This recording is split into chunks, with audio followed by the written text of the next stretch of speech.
Pensez dès aujourd'hui à vous habiller pour l'hiver et profitez des soldes thermidoriennes à la pointe de la mode.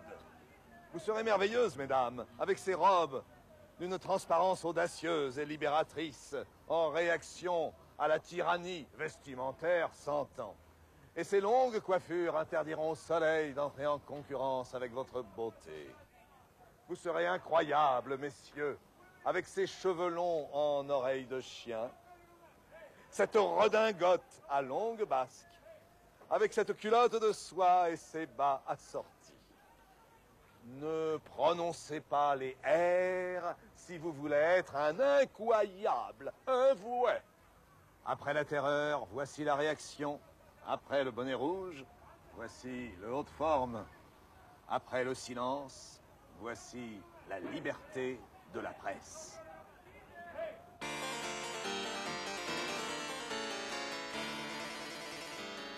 Le droit qu'on veut nous contester, c'est de publier ce qu'on pense. On a voulu le limiter sous le prétexte de licence. Si vous faisiez exactement vos devoirs par délicatesse, vous seriez sans ressentiment, vous seriez sans ressentiment sur la liberté et de la presse, sur la liberté et de la presse.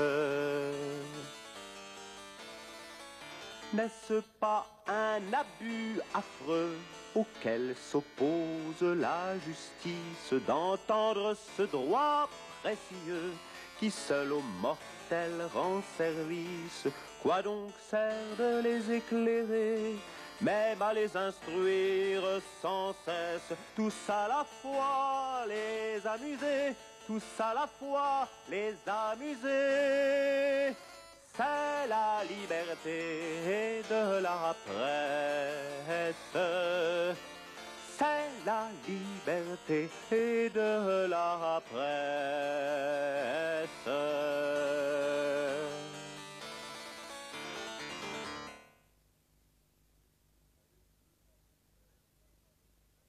Elle est de plus en plus claire, ta soupe, Marguerite. Mais qu'est-ce que tu veux que j'y fasse?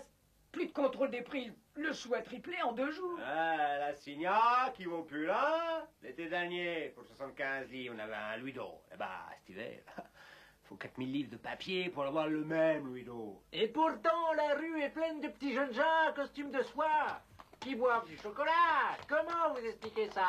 La spéculation. La France est coupée en deux, entre les ventres creux et les ventres dorés. Ah, pour tout arranger, la longtemps que l'hiver n'avait pas été si fouet. Quelque chose malheur est bon. Le froid a bien aidé le général Pichegru. Comment ça, Marguerite? Tu savais pas? Non. La flotte hollandaise était prise dans les glaces au nord de la Hollande. Et pas juste un petit bateau, non. Toute la flotte hollandaise, une des plus puissantes du monde, prise dans les glaces. Et alors? Hein? Le brave général Pichegru, avec quelques centaines de hussards à cheval, il a pris la flotte hollandaise. Oh, à cheval? À cheval? Les boulins devaient glisser sur la glace. Mais non! Il leur avait mis des fers spéciaux.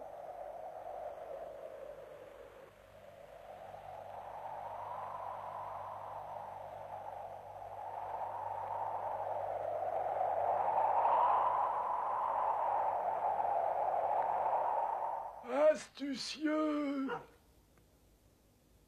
Finalement, on n'aura pas eu à se plaindre de nos soldats, mais nos députés, je me demande bien ce qu'ils fricotent. Il rédige une constitution, grand-père. Ah, encore une! Celle de l'an 2 a servi à rien.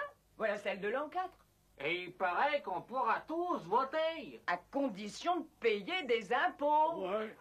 Et on ne pourra pas voter directement, non.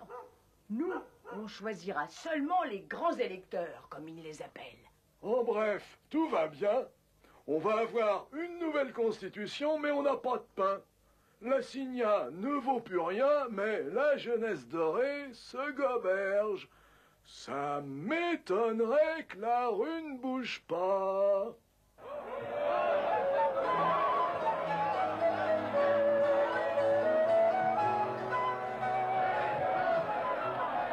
Le français peuple intrépide, voit le destructeur des tyrans, entend leur fureur homicide s'élever contre tes enfants.